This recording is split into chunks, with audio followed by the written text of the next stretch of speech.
Hello students, today we are starting the subject industrial relation and labor laws। जिन students ने human resource group attempt किया है 4th semester में, उन students के लिए ये पेपर कंपलसरी है। सबसे पहले हम इस पेपर के सिलेबस के बारे में देख लेते हैं, क्या क्या है इस सिलेबस में। देखिए, सिलेबस आपका फिर 5 यूनिट में डिवाइडेड है। फर्स्ट यूनिट है आपकी इंडस्ट्रियल रिलेशंस से related concept, meaning, models and industrial relation in India. इसके बारे में आपको कुछ इंफॉर्मेशन जो है प्रोवाइड की जाएंगी। सेकंड आपकी जो यूनिट आती है इसमें, वो ट्रेड यूनियन से रिलेटेड है। ट्रेड यूनियंस की जो नेगोशिएशन पावर होती है मैनेजमेंट के साथ में, ट्रेड यूनियन की जो कंसेप्ट हैं वो क्या हैं, तो वो सब इसमें आते हैं। Third unit industrial conflicts and dispute resolutions के बारे में है। इंडस्ट्रियल डिस्प्यूट्स होते रहते हैं अलग अलग इंडस्ट्रीज़ में, अलग अलग टाइम पर इकनॉमी में बहुत सारे इंडस्ट्रियल डिस्प्यूट्स अवेलेबल रहते हैं। मैन मशीन कैपिटल के बीच में काफ़ी जो है डिफरेंसेस रहते हैं। तो वो इंडस्ट्रियल डिस्प्यूट्स जो हैं उनसे रिलेटेड जो है प्रॉब्लम्स हैं, उनकी रिड्रेसल मशीनरी है, प्रिवेंटिव मेजर्स हैं, वो सब इसमें आएंगे। इसके बाद फोर्थ यूनिट है फैक्ट्री एक्ट्स 1948 के बारे में। इसमें कुछ मेन प्रोविज़न आपको बताए गए हैं। फैक्ट्री में जो एम्प्लॉय हम रखते हैं उनसे रिलेटेड क्या क्या प्रोविज़न है, फैक्ट्री में क्या क्या जो है सेफ्टी होनी चाहिए। और कॉम्पनसेशन एक्ट 1948 में कुछ वर्कर्स को जो कॉम्पनसेशन दिए जाते हैं उनके रिगार्डिंग क्या प्रोविज़न्स हैं, तो वो सब इसमें डिस्कस होंगे। और फिफ्थ यूनिट है ट्रेड यूनियन एक्ट 1926, जिसमें कि ट्रेड यूनियन कैसे बनती हैं, इनसे रिलेटेड क्या क्या वर्किंग होती है, ये सब इसमें आएगा। और इंडस्ट्रियल डिस्प्यूट एक्ट 1947, यानी इंडस्ट्रियल डिस्प्यूट्स अगर होते हैं तो उनसे रिलेटेड क्या क्या प्रोविज़न्स हैं वो सब इस एक्ट में आएंगे। तो इस तरह से आपका सिलेबस के 5 यूनिट में डिवाइडेड है। टोटल ये थ्योरेटिकल पेपर है आपका, और इसमें आपको टोटल सिलेबस 5 यूनिट्स में कवर करना है। तो आज हम सबसे पहले बात करते हैं मीनिंग ऑफ इंडस्ट्रियल रिलेशन। देखिए, इंडस्ट्रियल रिलेशन क्या है, सबसे पहले इसके बारे में जानते हैं। देखिए, इंडस्ट्री जो होती है उसमें दो सबसे इम्पॉर्टेंट पार्ट होते हैं इंडस्ट्री के। एक तो होता है कैपिटल, जिसको कि मैनेज करता है वहाँ उसका ओनर कैपिटल लगाता है, मशीनें लाता है, इंडस्ट्री खड़ी करता है, इंडस्ट्री को चलाने के लिए मैनेजमेंट लेकर आता है, मैनेज करता है। और साथ साथ एक दूसरा पार्ट होता है जो उस इंडस्ट्री को चलाने में अपनी लेबर देते हैं, यानी वर्कर्स जो उन मशीनों को चलाते हैं, जो वहाँ इंडस्ट्री में अवेलेबल हैं, जो प्रोडक्शन करते हैं, जो सर्विस प्रोवाइडिंग जो है का काम करते हैं। तो ये जो चीज़ें हैं ये दोनों ही मिल कर के एक इंडस्ट्री को बनाने का काम करते हैं। एक इंडस्ट्री तभी चल सकती है जब ये दोनों ही अवेलेबल हैं। अगर कैपिटल अवेलेबल है, मशीन अवेलेबल है, मैनेजमेंट अवेलेबल है, लेकिन वर्कर अवेलेबल नहीं है, तो वहाँ प्रोडक्शन नहीं हो सकता, वहाँ प्रोडक्शन नहीं हो पाएगा। प्रोडक्शन तभी हो पाएगा जब वहाँ पर वर्कर भी होंगे। ऐसे ही अगर वर्कर हैं लेकिन अगर एंटरप्रेन्योर नहीं है, कैपिटल नहीं है, मशीन नहीं है, तो वहाँ पर भी जो है प्रोडक्शन नहीं हो पाएगा। तो एक इंडस्ट्री जो है वो इन दोनों से ही मिलकर बन सकती है, इन दोनों से ही मिलकर बनी होती है, और ये दोनों ही उसका इम्पॉर्टेंट पार्ट होते हैं। अगर इनमें आपस में बैलेंस ना रहे, अगर इनमें बैलेंस ना बना रहे, तो वो सीधा जो फ़र्क डालेगा वो इंडस्ट्री पर डालेगा, इंडस्ट्रीज़ पर डालेगा, और फिर उसके बाद ये इकनॉमी पे भी फ़र्क पड़ेगा। तो किसी भी इकनॉमी में ये ज़रूरी है कि वहाँ पर जो इंडस्ट्रीज़ काम कर रही हैं उनके अपने वर्कर्स, अपने एम्प्लॉइज़ के साथ में जो रिलेशन है आपस में, वो स्मूथ रहें, वो एक हेल्दी एनवायरनमेंट में रहें, ताकि जो इंडस्ट्री है वो अपनी फुल कैपेसिटी के साथ काम कर पाए, स्मूथली काम कर पाए, और वहाँ पर जो कॉन्फ्लिक्ट्स हैं आपस में उनके, वो कम से कम रहें या बिल्कुल ही ना रहें। तभी एक जो है हेल्दी एनवायरनमेंट बनेगा और इंडस्ट्री ग्रोथ करेगी। तो इसी चीज़ को ध्यान में रखते हुए इंडस्ट्रियल रिलेशन जो है वो इस टर्म को एक्सप्लेन करता है।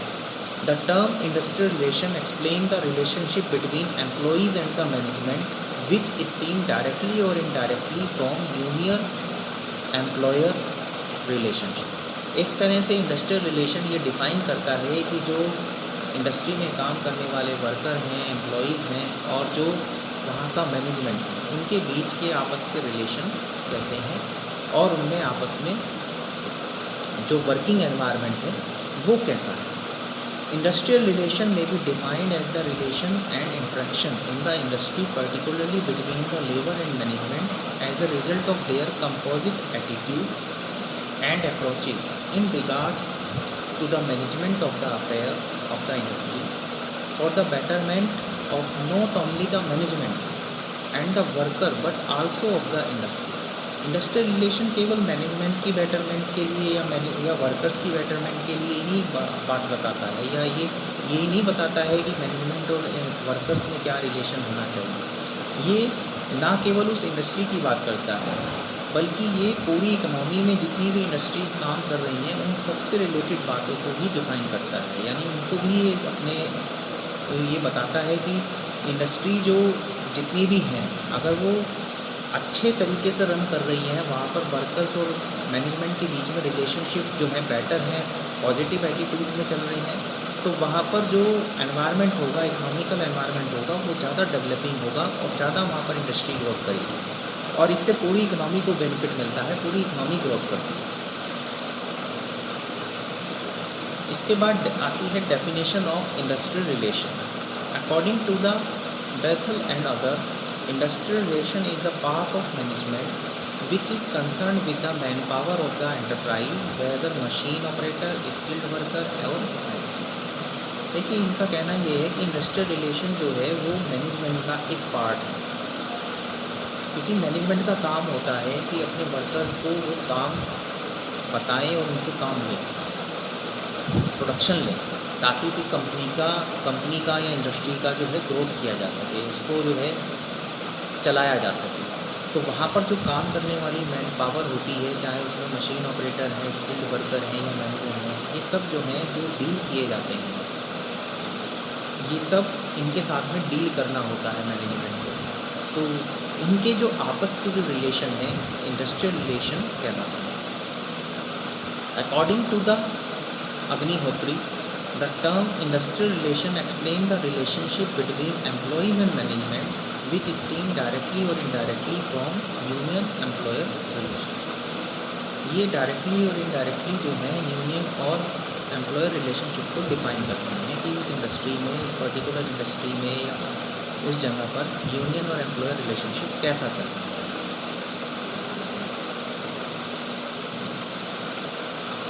नेक्स्ट आता है स्कोप ऑफ इंडस्ट्रियल रिलेशंस।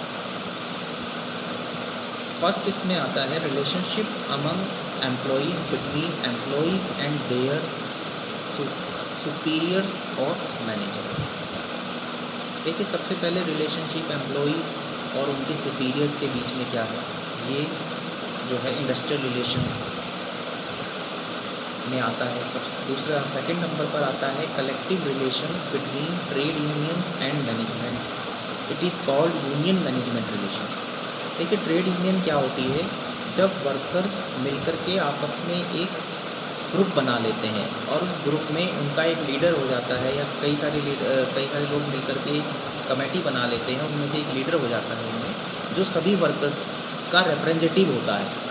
तो इस तरह के जो ग्रुप होते हैं उन्हें ट्रेड यूनियन बोला जाता है। तो जो वर्कर्स हैं उनके जो ग्रुप्स हैं यानी ट्रेड यूनियन हैं, और जो मैनेजमेंट है उनके जो आपस के जो रिलेशंस हैं वो इंडस्ट्रियल रिलेशन में आते हैं। उनके बीच आपस में जो कलेक्टिव बार्गेनिंग होती है, या वर्किंग कंडीशन को लेके बार्गेनिंग होती है, या वेजेस या सैलरीज़ को लेकर के बार्गेनिंग होती है, वो सभी रिलेशनशिप जो हैं वो इस इंडस्ट्रियल रिलेशन में आते हैं।